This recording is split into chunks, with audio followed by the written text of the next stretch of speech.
Eis aí, amados irmãos, o tema do nosso estudo hoje: o batismo e a nova vida. É o tema de hoje. Nosso versículo inicial está na carta do apóstolo Paulo aos Romanos, capítulo 6, versículo 4. Vamos ler. Fomos, pois, sepultados com ele pelo batismo na morte, para que, como Cristo foi ressuscitado dentre os mortos, pela misericórdia do Pai, assim andemos nós também em novidade de vida. Louvado seja Deus. Amada igreja do Senhor Jesus Cristo, povo santo e amado, igreja sem ruga, sem mácula, abençoados com toda sorte de bênçãos, mais do que vencedores em Cristo Jesus.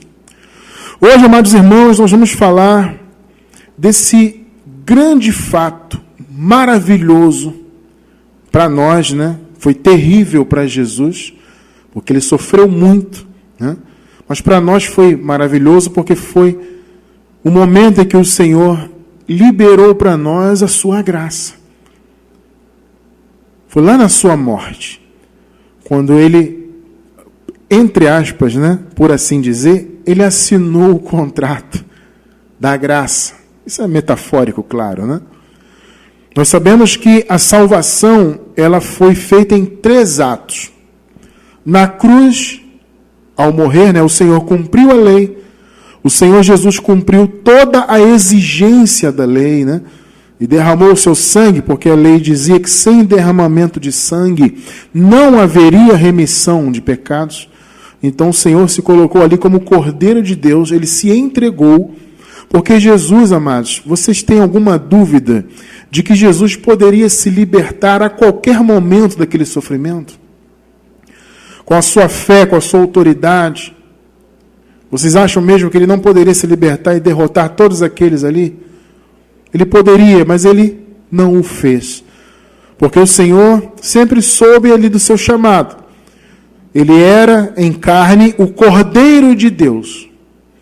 Então ele foi, se entregou, foi levado à cruz, morreu de maneira terrível, derramou o seu sangue pelos seus eleitos, para reconciliar consigo o mundo, o cosmos, né? Novamente.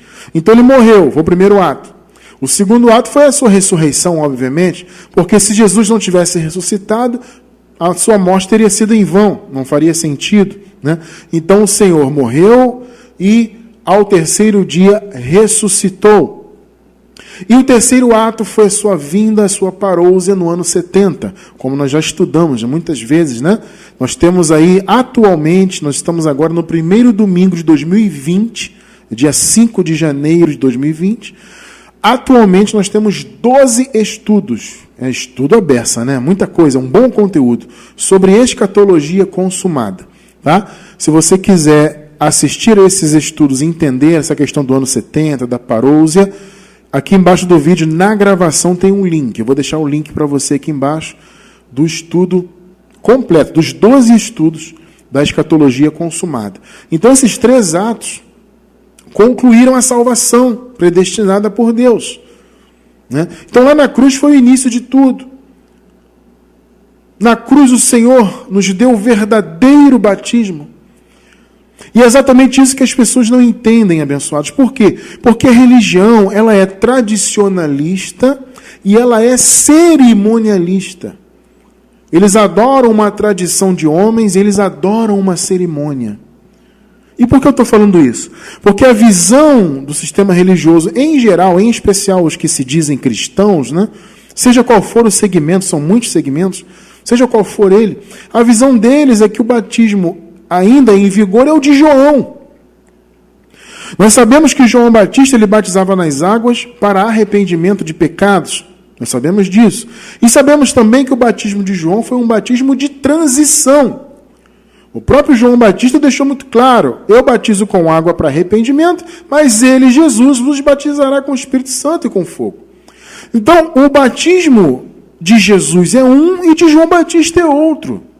Tanto que, se vocês observarem na história, os discípulos de Jesus batizavam o batismo de João, porque era um batismo transitório, naquela época era válido, tá, fazê-lo, porque eles estavam em período de transição ali, né, de um pacto para outro. Jesus estava cumprindo a lei, então aqueles que vinham se batizavam, né, naquele símbolo de lavagem, de se lavar, etc., né? Então, o batismo de João foi transitório, era um batismo, inclusive, inspirado até, se você for parar para pensar bem e analisar friamente, havia até um paralelo com o que acontecia na lei. Né? Porque na lei havia também as lavagens por meio da água, chamadas na lei de abluções. Né?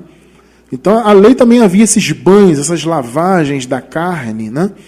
Então, o batismo de João acabava que tinha uma inspiração naquilo, naquela lavagem carnal e simbólica, né? E foi, portanto, um período um batismo de transição, como o próprio João disse, né? E você nota que os discípulos batizavam, eu ia dizer isso, agora eu estava esquecendo, me lembrei, e Jesus mesmo não batizava. O próprio Jesus não realizava o batismo de João. Os discípulos faziam, João fazia, mas Jesus não. Por quê? Isso tem um simbolismo, isso não é por acaso. Por que acontecia isso? Porque o batismo de Jesus era outro. Foi único e definitivo. Né? Então, aí você pergunta assim, mas irmão Cristiano, nós víamos na igreja primitiva, depois da cruz, né, as pessoas batizando. Claro, amados, isso são fatos históricos e incontestáveis. Na igreja inicial primitiva havia todo aquele conceito, né? Eles estavam muito próximos, inclusive eles estavam vivendo aquele período transitório da lei para a graça, né? Período este que acabou definitivamente no ano 70 com a parousia de Jesus. Então a igreja primitiva estava muito próxima daquilo, e o único batismo que eles conheciam era o de João, naquele iniciozinho. Por isso que você vê, Felipe batizou o eunuco, o Pedro batizava ainda, depois da cruz, ainda batizava para arrependimento de pecados. Você vê que isso não faz sentido, uma vez que os pecados foram aniquilados na cruz, né? O pecado foi aniquilado na cruz, e na ressurreição de Jesus, o povo de Deus foi justificado, né? O apóstolo Paulo diz que o Senhor ressuscitou para a justificação do povo de Deus. Então, você batizar para arrependimento de pecados, depois do que Jesus havia feito na cruz, você vê que isso não fazia muito sentido, à luz da revelação do verdadeiro evangelho. Mas eles faziam, por quê? Porque era o batismo que eles conheciam, né? Eles estavam naquele ritmo inicial, todos os discípulos de Jesus batizavam no batismo de João. E até o próprio apóstolo Paulo, que veio depois, né? Estava em uma viagem, ele foi interrompido, né? O Senhor o derrubou no chão e o questionou: por que me persegues, Saulo? Interessante isso, né? Paulo veio posteriormente, e o próprio apóstolo Paulo passou por um batismo de João, passou por esse ritual, né? E o próprio Paulo diz que ele mesmo, Paulo, chegou a batizar. Paulo fala, escrevendo aos Coríntios, ele fala: eu batizei alguns, eu não me lembro, mas eu batizei fulano, batizei cicrano, eu não me lembro se batizei algum outro, porque Cristo não me enviou para batizar, mas para pregar o Evangelho. Você vê que Paulo coloca a pregação do Evangelho como algo superior. Alguns interpretam essa frase de Paulo no sentido de: não, Paulo não batizava porque ele não tinha tempo. Não, não é isso, amado. Porque quando Paulo estava com as igrejas, ele tinha tempo sim. Né? É evidente que Paulo era um missionário, ele vivia viajando daqui e dali, levando a palavra, mas periodicamente ele ficava com os irmãos, passava um período com uma igreja, com outros irmãos, aqui e ali. Obviamente ele tinha tempo de realizar esse tipo de cerimônia, mas o Paulo recebeu a revelação do Senhor, no terceiro céu, do novo pacto, do que Jesus tinha feito na cruz de fato. Então o apóstolo Paulo compreendeu a revelação de qual foi o verdadeiro batismo. Por isso que o apóstolo Paulo fala: eu nem me lembro se batizei algum outro. Você vê que, se você observar bem as palavras do apóstolo, há até um certo desdém, né? Eu batizei fulano, batizei ciclano, eu não me lembro se batizei algum outro. Cristo não me enviou para isso. Eu tenho que pregar o evangelho. Ou seja, Paulo entendia que aquilo era uma cerimônia que estava vindo, que vinha lá diante da cruz, que vinha de João Batista, e que era um batismo de transição. É claro que Paulo, no início, né, ele esteve com os outros apóstolos, obviamente recebeu deles instruções para tal, mas em algum momento o Senhor Jesus revelou a graça para Paulo.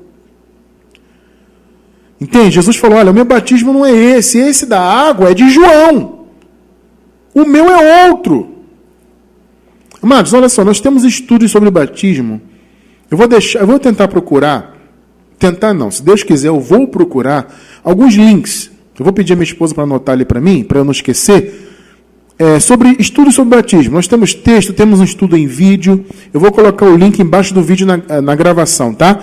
Você que está pela gravação, é só você abrir aqui embaixo o box de informações do vídeo, você vai encontrar diversos links e inclusive o link desses estudos sobre batismo. Eu vou deixar aí embaixo, tá? E também, anota aí para mim também, abençoada, sobre a escatologia consumada. Eu vou deixar também o link aí para os irmãos dos 12 estudos, tá? Para quem está pela gravação, tá bom? Então é isso, amado. O Senhor Jesus revelou a Paulo o verdadeiro batismo. Só que as igrejas hoje, imitando ainda os outros apóstolos, imitando o próprio João Batista, seguem com esse ritual, porque eles veem, entende? A igreja tradicional, as igrejas, chamadas igrejas, né? As denominações, o que elas fazem? Elas veem na Bíblia, João batizou, os discípulos batizavam, Pedro batizou, Filipe batizou eunuco, fulano batizou fulano, o próprio Paulo batizou um ou outro, então eu tenho que batizar.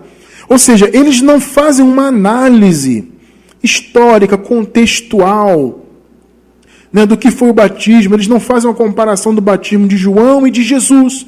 Eles não percebem que são batismos distintos.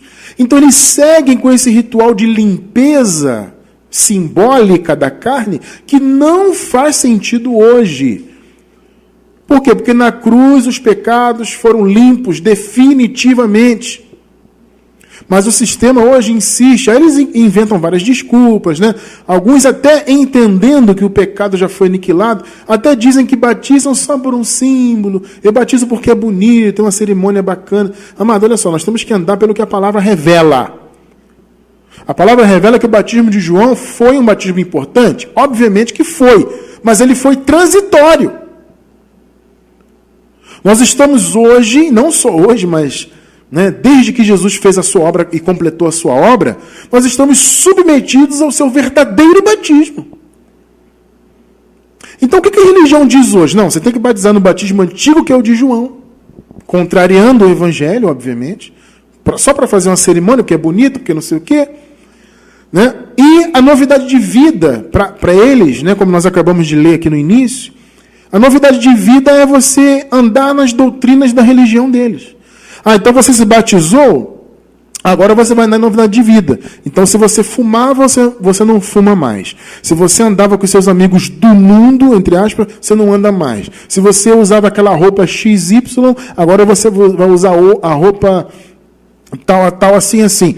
Ou seja, eles disciplinam as pessoas, né? A religião faz isso, né? Eles trazem uma disciplina que em certos aspectos pode até ser positiva, né? Então, no caso, eu dei o exemplo do cigarro, né? Eu sou contra o fumo, né? Porque faz mal, uma coisa assim, eu não vejo muito sentido, né? A pessoa pegar e fumar um cigarro, isso nunca fez sentido para mim. É uma coisa que é ruim para nós, né? Para o ser humano em geral. Inclusive, não só para quem fuma, mas para quem está ao redor, né? Porque tem o fumante ativo e o passivo, né? A pessoa que convive com o fumante também pode ter problemas por causa disso, de saúde. Então, é uma coisa ruim, até o próprio fumante sabe que é ruim, tá? Então, quando a religião disciplina a pessoa de modo que ela deixe de fumar, eu considero isso algo positivo. Porém, isso não é libertação de fato. Isso não é novidade de vida de fato. Isso é só uma disciplina religiosa. O cara parou de fumar, ótimo. Parou de se embriagar, ótimo. Tudo bem, mas, amado, isso não é novidade de vida de fato. Você entende isso? Não é a luz do Evangelho. É um tipo de nova vida religiosa.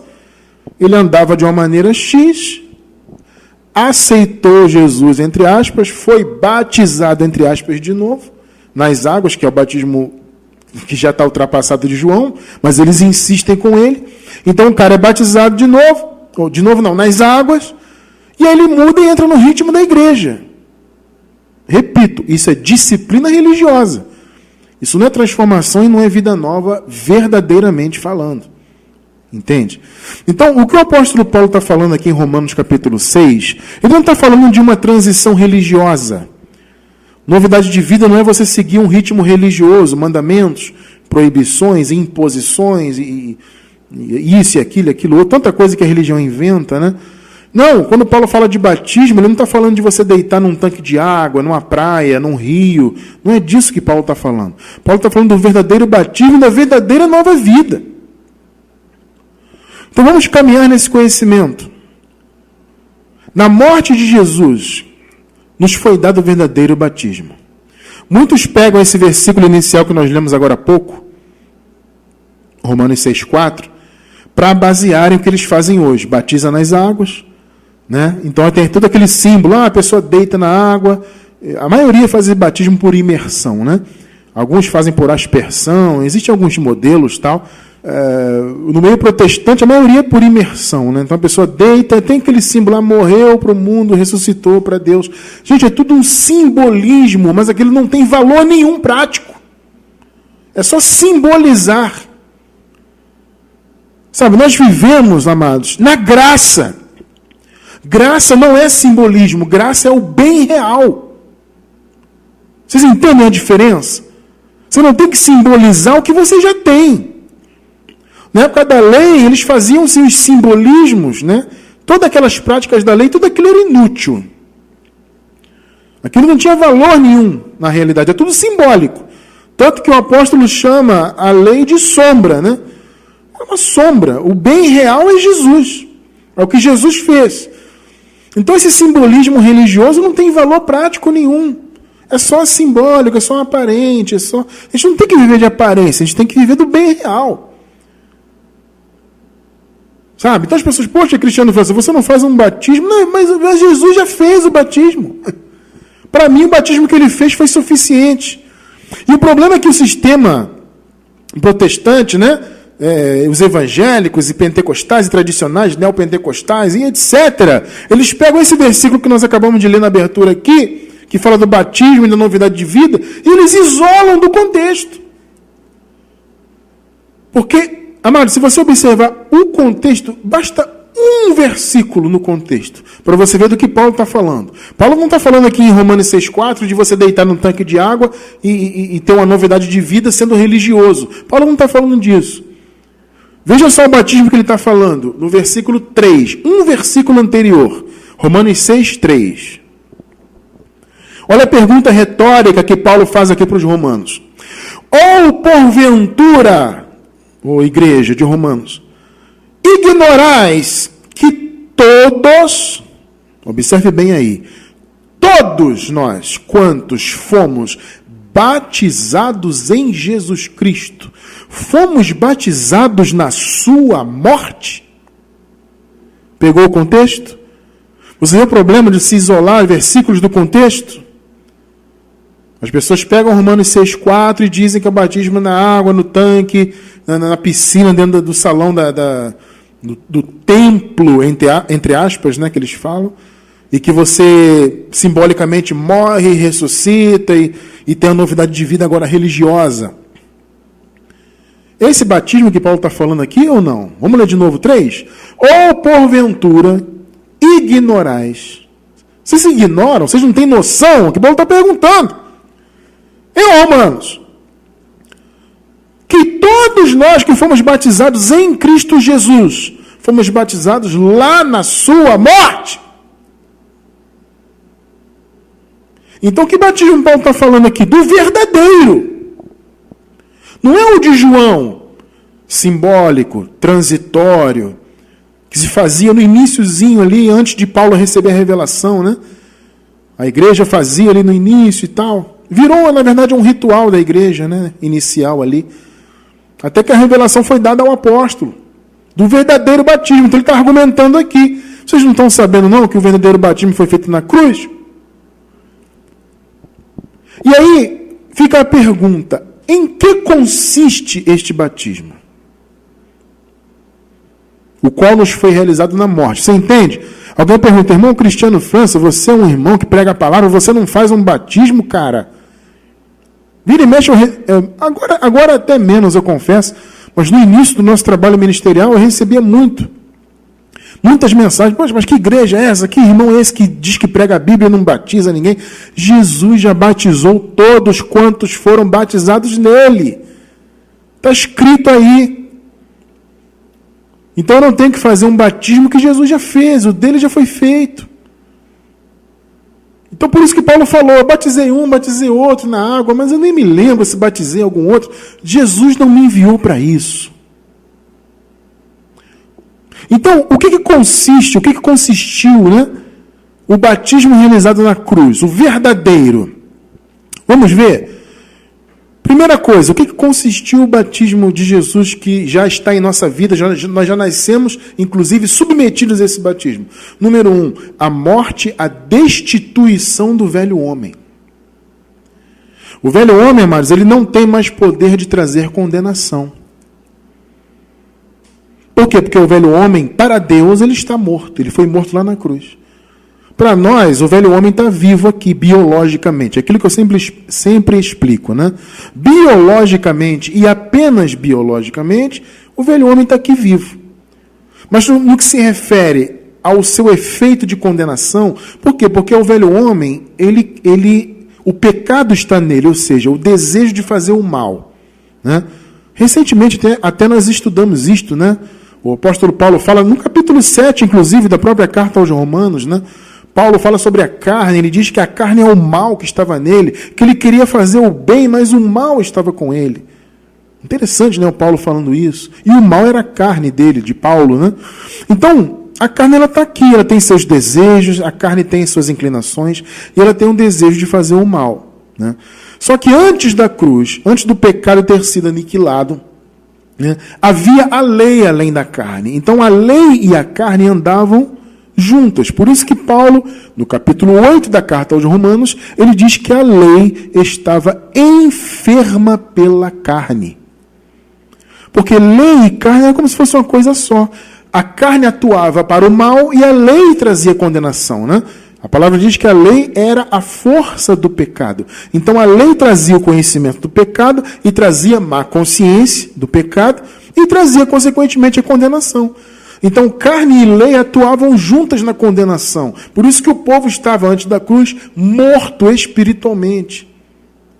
Por causa da atuação da carne junto à lei. Na cruz, o que o Senhor fez? Ele matou a carne neste sentido.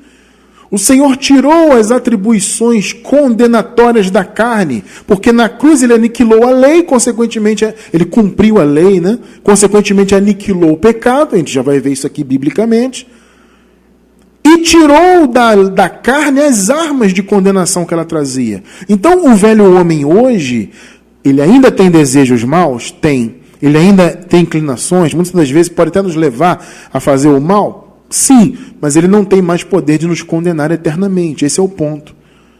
Você pode sofrer consequências más de obras más nessa vida, mas sendo você um eleito de Deus, você é salvo, sempre salvo no Espírito. O seu Espírito não recebe mais os males que a sua carne faz. Por quê? Porque na cruz o Senhor Jesus matou a carne neste sentido. Então, para Deus, a nossa carne está morta. Ou seja, ela está inoperante no que se refere a nos condenar. Porque a carne não tem mais a lei para trazer condenação. Então o Senhor Jesus tornou o pecado obsoleto na cruz, o aniquilou, consequentemente aniquilou o poder da carne em nos condenar. Vocês estão compreendendo? Então o velho homem morreu. Ele só está vivo biologicamente, mas do ponto de vista da sua atuação condenatória, ele não tem mais poder. Romanos 6,6. Em que consistiu o batismo na cruz? Aqui, ó. Sabendo isto, que o nosso velho homem foi com ele crucificado. Olha só, meu irmão, vamos raciocinar com calma. Muita calma, sem pressa, vamos lá. Sabendo isto, que o nosso velho homem foi com Jesus crucificado. O que aconteceu com Jesus na cruz? Ele não morreu? Sim ou não? Morreu. Certo? Se na cruz o Senhor morreu e o nosso velho homem morreu lá junto com ele, Ou seja, quando o velho homem de Jesus morreu, o nosso morreu lá junto com ele, percebe? Significa que ele, o velho homem, está aniquilado. Você está percebendo isso? Sabendo isto, que o nosso velho homem foi com ele crucificado, ou seja, Jesus morreu, o velho homem morreu com ele. Para que o corpo do pecado seja desfeito. Em algumas versões aparece destruído, que também pode ser traduzido no grego, para destruído. Né? Então, veja, o corpo do pecado foi destruído. Então, a vida que há na carne hoje é uma vida biológica, mas não tem uma vida atuante em termos de condenação. Antes o povo estava morto espiritualmente, antes da cruz. Por quê? Repito, porque a carne estava atuante.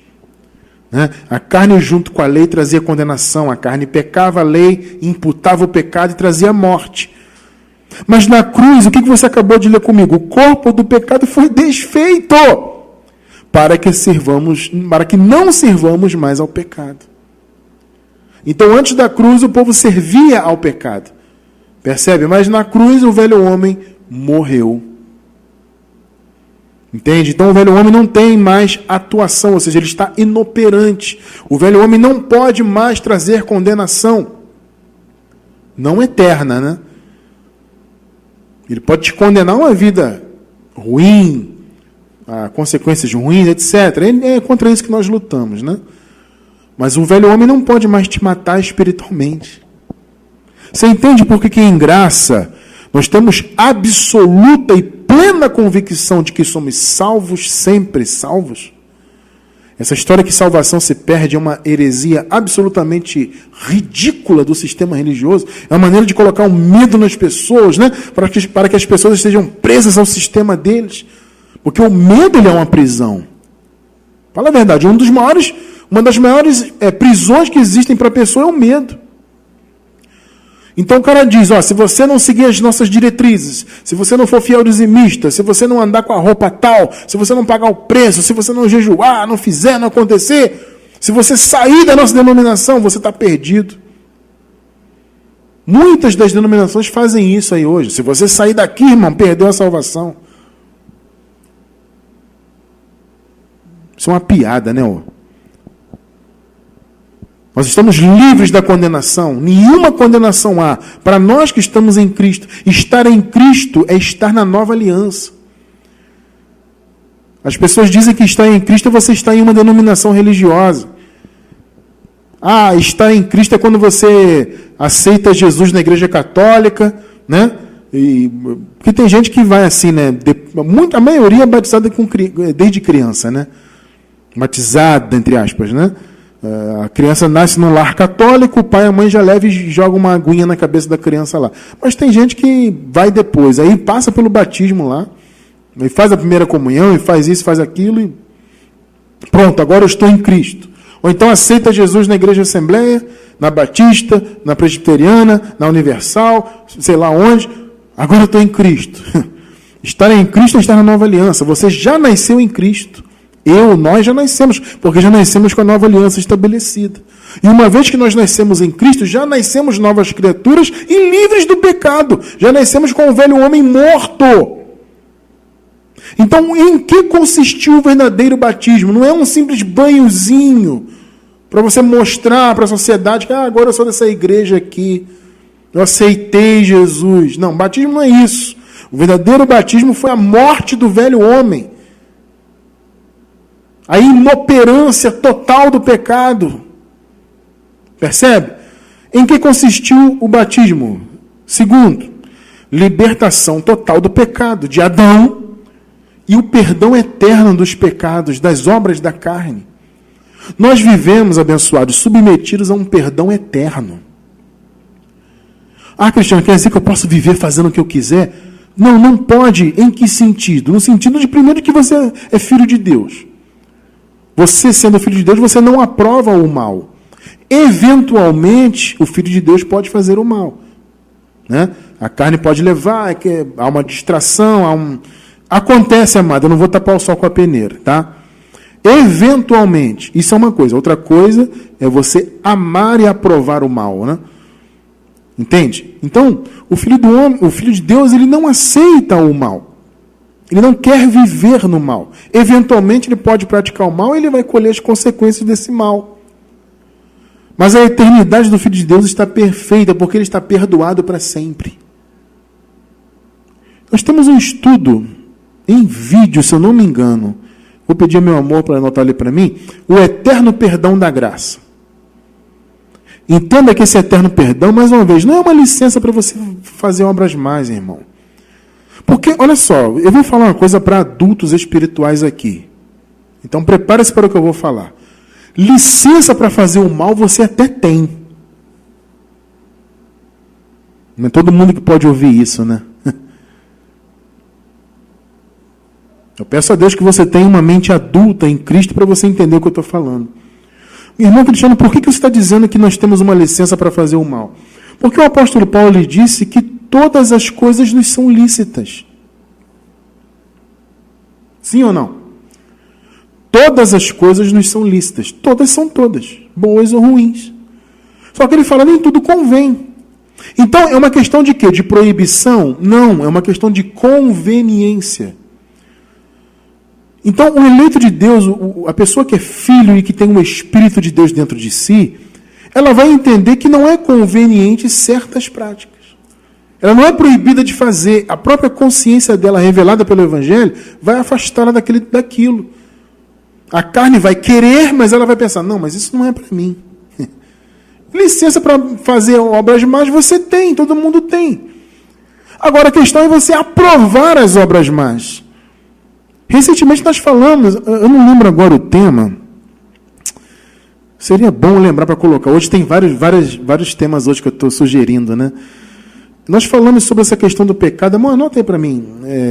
Gente, eu me esqueci o tema agora, mas é um estudo recente nosso, que fala sobre essa questão do pecado, das obras da carne.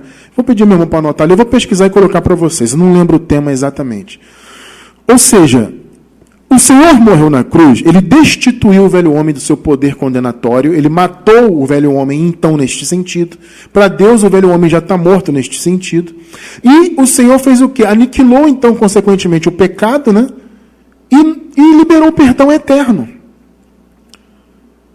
Então você está perdoado. Cristiano, então eu fiz uma obra da carne, eu estou perdoado para sempre. Agora, você vai colher os males dessa obra. Entende isso? Você não vai perder sua salvação, a sua eternidade.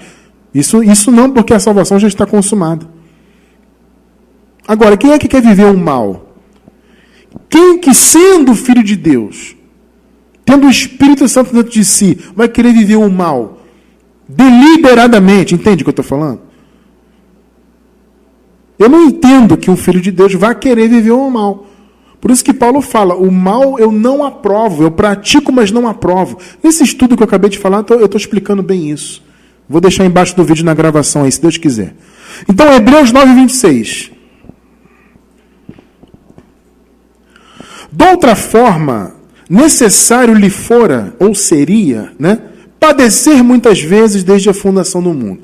Está falando de Jesus aqui, está dizendo o seguinte, olha, se Jesus fosse atuar como na lei, então seria necessário ele morrer desde a fundação do mundo. Porque na lei era assim, né? Sempre era oferecido sacrifícios todo ano pelos pecados. Então está falando aqui, se Jesus fosse fazer como é na lei, ele teria que morrer desde o início.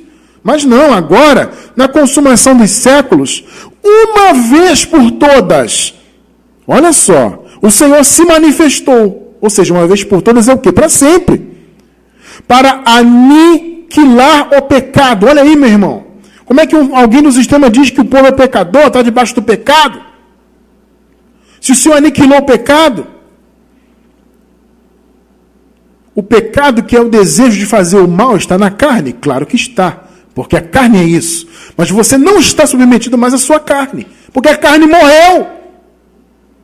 Você entendeu isso? A carne não pode trazer consequências espirituais para você. Ela vai trazer consequências na vida diária, se você quiser e deixar. Mas eu sei que você não vai querer e não vai deixar, porque você é filho de Deus.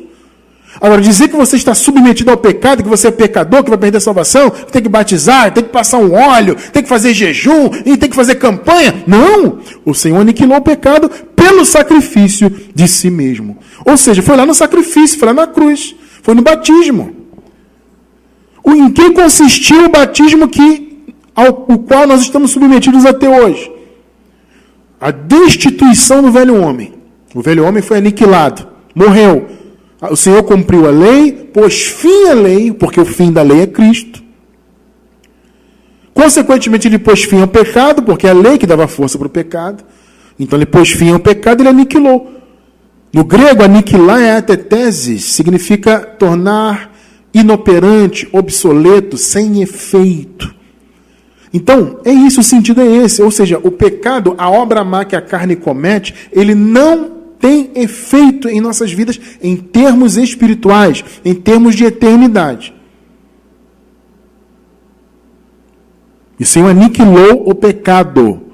Então, ponto final. O batismo foi isso. E ele liberou, então, o perdão eterno. Colossenses 2, 13 e 14. Eu vou ler aqui a Nova Versão Internacional. Quando vocês estavam mortos em pecados, olha o que eu falei agora há pouco, né? Que o povo antes da cruz, Paulo está falando aqui de antes da cruz. Quando, lá antes da cruz, vocês estavam mortos debaixo do pecado, espiritualmente mortos, né? E na incircuncisão da sua carne, que Paulo está falando para gentios, né? Deus os vivificou juntamente com Cristo. Essa foi a primeira ressurreição, inclusive, né? A ressurreição espiritual. Então vocês estavam mortos no pecado, debaixo da lei, no caso, né? Cristiano, os gentios não estavam debaixo da lei. Não, eles não estavam no sentido de que eles não haviam recebido a lei da parte de Deus, para zelar pela lei. Mas eles estavam, sim, submetidos aos males da lei. Porque a lei, ela não veio só para diagnosticar o pecado do judeu, não. A lei, ela veio para diagnosticar e para imputar o pecado no homem como um todo. Agora, por escolha de Deus, os judeus receberam a incumbência de cumprir a lei e de guardá-la, mas a lei afetou toda a humanidade, amado. Tá? Então, quando vocês estavam mortos em pecados na incircuncisão da sua carne, Deus os vivificou, ou seja, Deus trouxe vida para o seu espírito, juntamente com Cristo. Ele nos perdoou todas as transgressões. 14. E cancelou. Anote aí, sublinha aí, se você tem uma Bíblia aí, sublinha essa palavra aí. E cancelou a escrita de dívida, que consistia em ordenanças. Eu te pergunto para você, que escrita de dívida é essa? É a lei. As ordenanças da lei. Ele cancelou, está escrito, a escrita de dívida. Então a lei trazia dívida espiritual. Trazia condenação, trazia morte espiritual. Porque, mais uma vez, a lei e a carne atuavam juntas. Então a carne pecava, a lei imputava o pecado, trazia o conhecimento do pecado e assim trazia morte espiritual. O que o Senhor Jesus fez? Ele cancelou essa dívida. Ele cancelou a escrita de dívida. Não tem dívida na tua vida, não espiritual. Se você tem dívida como é que é, irmão? Casa Bahia, né? Eu tenho que pagar, meu irmão. Tá? Você fez uma prestação lá para comprar um celular novo lá na Casa e Vídeo. Tem que pagar, meu amado. Mas espiritualmente não, você não tem que pagar nada. Espiritualmente tudo já está pago. E cancelou a escrita de dívida, que consistia em ordenanças, é a lei, e que nos era contrária. O que ele fez? Ele a removeu, pregando-a na cruz. Pegou aí, não? O que consistiu o batismo? É isso aqui. O batismo foi a aniquilação do velho homem, a destituição do poder do velho homem. Foi o fim da lei, o cumprimento dela, pelo sacrifício de Jesus, a aniquilação do pecado. E o perdão eterno, ou seja, a dívida que existia por causa da lei, foi cancelada, foi paga. Ponto final. Está entendendo o que é batismo de verdade? É isso. Em que consistiu o batismo? Número 3. Na purificação da consciência do povo de Deus. Porque a lei, irmão, ela trazia má consciência. A consciência de que a pessoa estava debaixo do pecado. Inclusive, infelizmente, o sistema religioso insiste em ressuscitar essa má consciência. Vocês percebem isso? A má consciência, infelizmente, ela existe ainda hoje. Por quê? Porque as pessoas estão submetidas às obras da lei.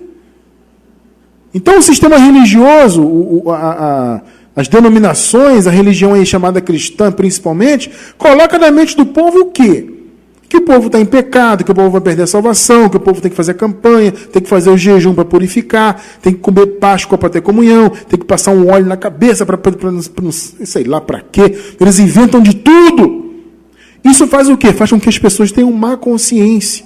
Uma consciência de que ela é pecadora, de que ela é falha, de que ela é só um pó da terra aqui, que não tem valor, etc. E que Jesus, se não tiver misericórdia, ela vai perder a salvação. E ela fica desesperada, porque esperando Jesus ainda voltar. E de repente, quando ele voltar a qualquer momento, eu posso ficar. Isso não é uma má consciência terrível. Isso vem da onde? Da religião, da lei. A lei ativa a má consciência, a consciência de pecador. O batismo verdadeiro nos livrou disso. Agora, quem está no meio do sistema que não conhece a graça não vive, infelizmente, essa realidade. Hebreus 10, 22. Cheguemos-nos com verdadeiro coração. Olha aí, ó. Com inteira certeza de fé. Com certeza absoluta, né? Tem que ser inteira certeza. Quem é filho de Deus tem inteira certeza. Tendo os corações purificados da má consciência, que vinha da lei. Todo o contexto da carta aos Hebreus é para falar da lei, do fim dela. O Paulo faz um paralelo. Nós entendemos que foi Paulo que escreveu a carta aos Hebreus, mas independentemente disso, o conteúdo da carta é todo voltado para isso. Para fazer um paralelo de Jesus com Moisés. Dizer que Jesus, ou seja, a graça, é superior a Moisés, que a lei já era obsoleta. Toda a carta aos Hebreus é para isso. Então, cheguemos-nos com verdadeiro coração, em inteira certeza de fé, tendo os corações purificados da má consciência. A consciência de pecado, a consciência que você é pecador, que está em maldição, isso tem que sair da tua mente. E o corpo lavado com água limpa. Essa água limpa é a palavra. Jesus disse para os seus discípulos: vós já estáis limpos pela palavra que vos tenho falado. É o que Paulo fala, que a igreja foi purificada com a lavagem da água pela palavra. O que é água limpa? É a palavra limpando o nosso entendimento, a nossa consciência. Então, a má consciência que a lei de Moisés trazia para o povo de pecado, ela não pode estar em nossa vida. Por quê? Porque nós estamos submetidos ao verdadeiro batismo. O batismo feito na cruz purificou a consciência do povo, retirou a consciência de pecado. Então, eu, cristiano, não vivo em má consciência de jeito nenhum. Eu não fico achando, eu sou pecador, vou perder a salvação, Deus está aborrecido, e Deus vai pesar a mão, e porque o pecado, e porque... Não. Eu vivo em paz com Deus. Romanos 5 diz, né? Vivemos em paz com Deus. Paz com Deus. O sistema não deixa as pessoas terem paz com Deus. As pessoas vivem apavoradas com Deus. É a má consciência que a lei traz, que a religião traz. Então, o que consistiu o batismo? Recapitulando, a destituição do velho homem, obviamente, a aniquilação do pecado, uma vez que o velho homem foi aniquilado, o pecado foi, né? O perdão eterno, o cancelamento da escrita de dívidas. Então, esse é um perdão eterno. E a limpeza da consciência do povo. Isso que consistiu, o batismo verdadeiro é esse. É a limpeza da consciência, é o fim do pecado, é o perdão eterno, é o velho homem morto para Deus. Percebe? Vamos voltar ao primeiro versículo. Agora, entendendo o que é batismo de verdade, vamos ler. Fomos, pois, sepultados com ele pelo batismo na morte, para que, como Cristo ressuscitou, ressuscitado dentre os mortos pela glória do Pai, assim andemos nós também em novidade de vida. Agora você vê que está frisado aí, novidade de vida. Que vida nova é essa? É você ser religioso? É você deitar num tanque, numa igreja, entre aspas, né? Numa denominação religiosa, e a partir dali seguir os caminhos religiosos? É isso que é novidade de vida? Não. Obviamente não. Novidade de vida é você entender que você já está numa nova aliança, que o velho homem já foi morto para Deus. Tudo está aqui na mente, no entendimento. Você compreender que você agora não, né? Você já nasceu nova criatura. Isso é novidade de vida para começar. É você entender que você é uma nova criatura. A novidade está aí. Você entender que você é outro. Você não é o seu velho homem. O velho homem morreu na cruz. Você é outro, ou seja, você é o novo homem. O seu homem interior, que é perfeito e completo em Cristo Jesus, não em você mesmo. Assim como Jesus é outro, interessante isso, né? Como assim, Cristiano? Jesus não é o mesmo? Gente, Jesus é o mesmo, mas é uma outra manifestação. Antes da cruz era Jesus de Nazaré. Agora é Jesus Cristo nosso Senhor, Jesus ressuscitado. São duas manifestações. Por isso que o apóstolo Paulo diz que ele é outro. Então, da mesma maneira que Jesus já ressuscitado é outro, ou seja, Jesus não é mais Jesus na carne, ele é outro, outra manifestação, nós também somos outros. Você não é essa carne. Por isso que a gente, aqui em Graça, nós sempre afirmamos que nós não somos esta carne. Nós estamos esta carne. A carne é um invólucro, mas nós somos o nosso homem interior. Romanos 7:4. Vamos ler a metade final do versículo, a segunda metade. Aqui Paulo falando que nós temos que pertencer ao outro Jesus. Olha só. Para pertencerdes a outro. Que outro é esse, Cristiano? Àquele que ressuscitou dentre os mortos. Aqui no contexto, no Romanos capítulo 7, desde o início do versículo 1, o apóstolo Paulo está falando fazendo uma alusão de um casamento. E ele fala de dois maridos. Na metáfora que ele usa, existe o marido que morreu e o marido que está vivo. Nessa metáfora, o marido que morreu é Jesus de Nazaré, obviamente. E o outro é o marido que está vivo, que no caso é aquele que ressuscitou. Ah, Cristiano, é o mesmo Jesus. Gente, é o mesmo Jesus. Jesus e Jesus sempre. Como diz a palavra, ele é o mesmo ontem, hoje e eternamente. É o mesmo Jesus. Mas ele é outro em que sentido? É uma outra manifestação de Jesus. Então, antes da cruz manifestada em carne como Jesus de Nazaré, como cordeiro. Esse cordeiro morreu, derramou seu sangue. Ele ressuscitou como outro. Ou seja, uma outra manifestação. Manifestado de uma outra maneira. Como? Como aquele que ressuscitou. Então você entende o chamado que nós temos de nos entendermos como outros? Ou seja, não nos vendo em carne, né? Mas nos vendo espiritualmente. Não nos vendo segundo o velho homem que já morreu, mas entendendo que nós já somos novo homem, nova criatura. Você já nasceu nova criatura, porque você já nasceu com a obra consumada. Então, para pertenceres a outro, aquele que ressuscitou, a fim de que frutifiquemos para Deus. Você dá frutos para Deus a partir do momento que você entende que Ele é outro, Ele é o ressuscitado. E você entende que você é uma nova criatura. Você não é mais velha criatura. Velha criatura morreu já. Agora você é nova, já nasceu nova. Ah, mas Cristiano, eu tenho um velho homem. Sim, ele está aqui, biologicamente ele está vivo. Mas para Deus ele já morreu. Ele não pode mais te condenar. Ele não pode mais te matar espiritualmente. O velho homem está destituído. Ele foi despojado. Você entende isso? Nós pertencemos ao Jesus ressuscitado, ao outro, e nós somos outros também. Nós não somos essa carne, nós somos outros. Nós somos novas criaturas, nós não somos a velha criatura. Então andar em novidade de vida é você entender isso. Não é você ter uma mudança religiosa. Eu fazia essa prática, eu faço aquela. Tudo bem, mais uma vez eu digo, algumas disciplinas religiosas são importantes.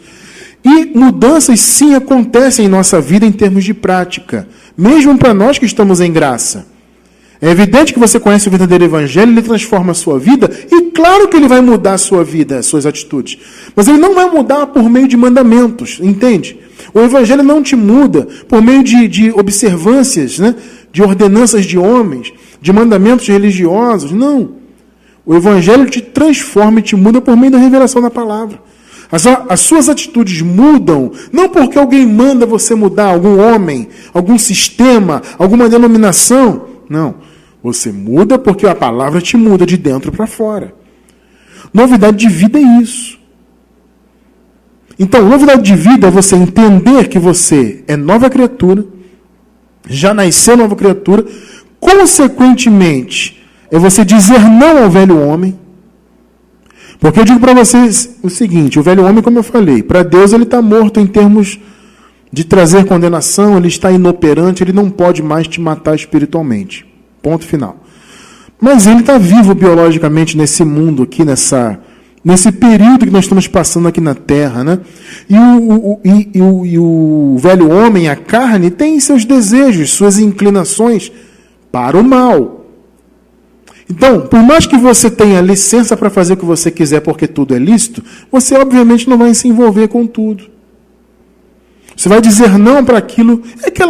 É aquilo que Paulo fala, né? A luta da carne contra o espírito, né? A carne luta contra o espírito contra a carne.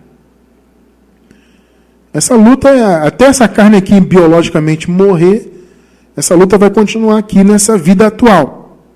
Então você luta contra a carne, você diz não para ela, porque você não tem mais que servi-la. Você tem que se enxergar como morto ao pecado. E isso tem dois sentidos.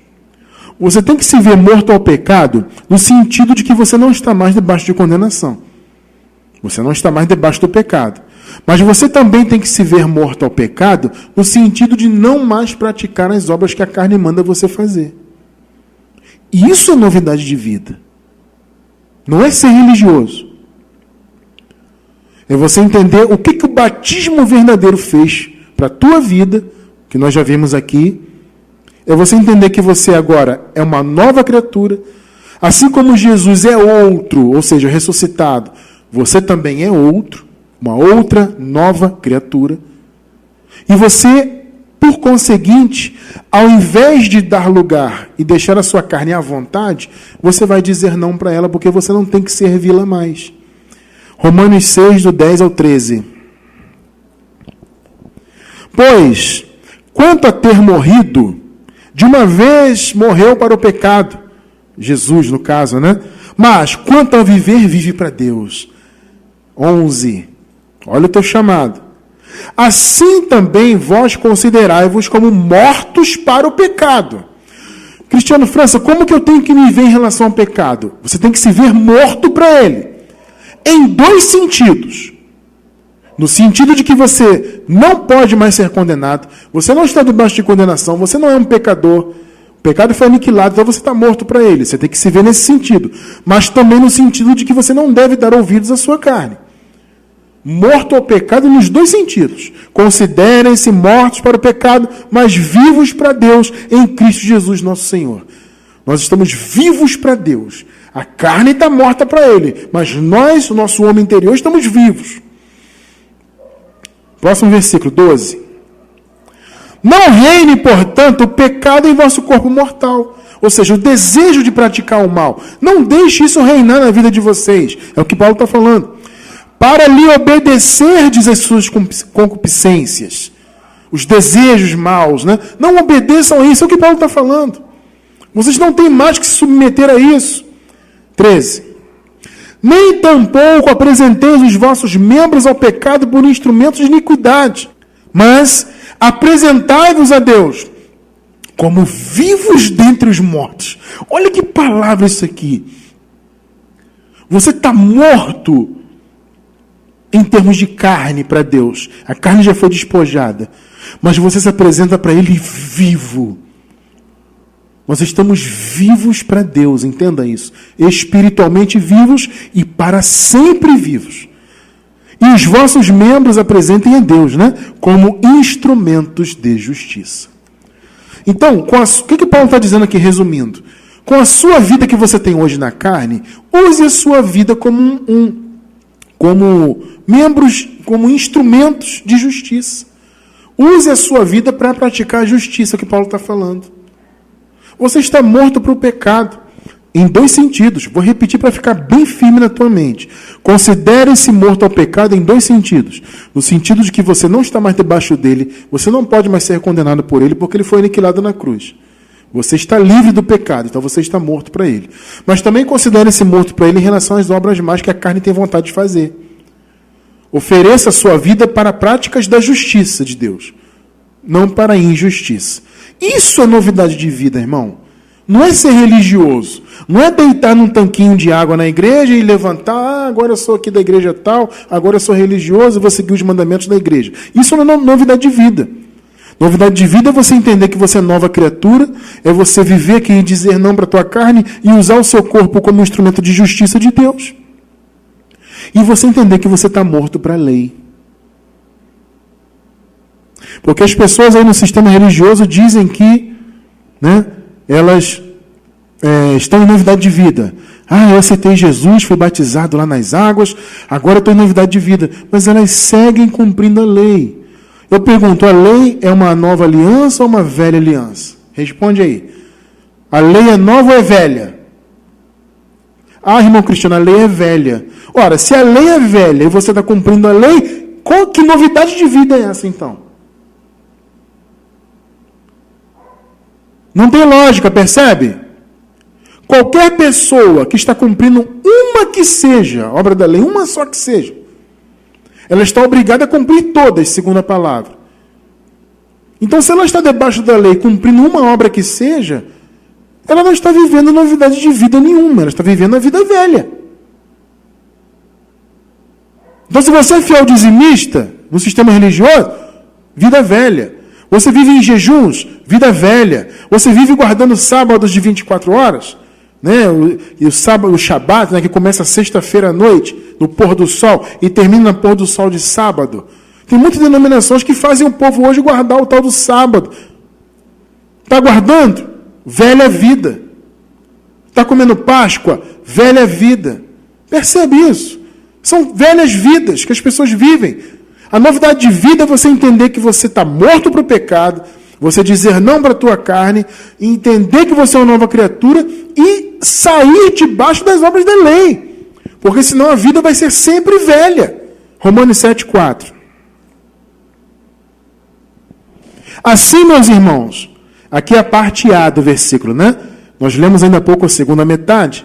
Eu estou lendo agora a primeira metade. Assim, meus irmãos, também vós estáis mortos para a lei. São 3 mortes. Mortos para o pecado, mortos para o mundo, mortos para a lei. Assim, meus irmãos, também vós estáis mortos para a lei, por meio do corpo de Cristo. Mortos para a lei. E isso é novidade de vida. Isso é novidade de vida. É você viver plenamente a fé. Ou você vive a lei, ou você vive a fé. Não dá para misturar as duas coisas. O apóstolo Paulo diz que a lei não é da fé. Então, ou você vive na fé, ou vive na lei. A maioria no sistema hoje vive na lei. Diz que está na graça. Diz que está na graça, diz que Jesus é a graça, e fala da cruz. E como eu falei agora há pouco, né, durante o nosso bate-papo em graça, antes do estudo, né, cantam a cruz, fazem peças teatrais, e fazem isso, fazem aquilo, se emocionam, mas estão debaixo de obras da lei. Isso é novidade de vida? Não. Dizem que são pecadores. Pergunta para qualquer um do sistema aí, você é pecador? Vai dizer, sou pecador. Que novidade de vida é essa? Ou você é nova criatura, ou você é pecador. A palavra diz que aqueles que estão em Cristo, Ou seja, os que estão na nova aliança são novas criaturas. Mas o sistema faz o povo se dizer pecador. Então não estão vivendo uma vida nova. É vida velha.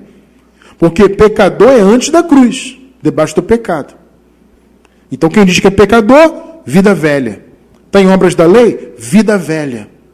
Não entendeu o batismo feito na cruz. Entende a importância? Então, o verdadeiro batismo, uma vez que ele é revelado, ele traz para você verdadeiramente uma nova vida. Uma vida sem religião, uma vida sem má consciência de pecado, entende? Uma vida sem dar vazão para as obras da sua carne e uma vida longe das obras da lei. Isso sim é novidade de vida. E eu encerro com segunda carta de Paulo aos Coríntios, capítulo 5, verso 17. Assim que, se alguém está em Cristo, na nova aliança, nova criatura é. É o que você, eu, todos nós somos, novas criaturas. As coisas velhas já passaram. O que são as coisas velhas? A vida velha, antes da cruz, o pecado, a lei, o velho homem, isso passou. Você está entendendo? O que são as coisas velhas? É o velho pacto. É a situação antes da cruz, de estar debaixo do pecado, debaixo da lei, das maldições, da morte espiritual. Essas coisas velhas passaram. Eis que tudo se fez novo. Você está submetido a tudo novo. Jesus renovou todas as coisas. Nós vivemos em tudo novo. E ele fez isso no batismo. Que batismo? De João? Quando você foi batizado lá, na Igreja Católica, na Batista, na Assembleia? Não. Lá na cruz, no verdadeiro batismo. Entenderam o ponto? Entenderam o que é o verdadeiro batismo? E quais as consequências dele? É isso. Repito, quando o verdadeiro batismo nos é revelado, e ele só é revelado por meio do Evangelho da Graça, nós passamos a verdadeiramente ter uma nova vida. Uma vida longe das obras da lei, longe da má consciência de pecados, uma vida de paz com Deus, de plena certeza de salvação, uma vida longe das obras da carne, lutando contra ela o máximo que a gente puder. Isso é a nova vida. E é nessa vida que nós vivemos, porque nós em graça vivemos submetidos ao verdadeiro batismo.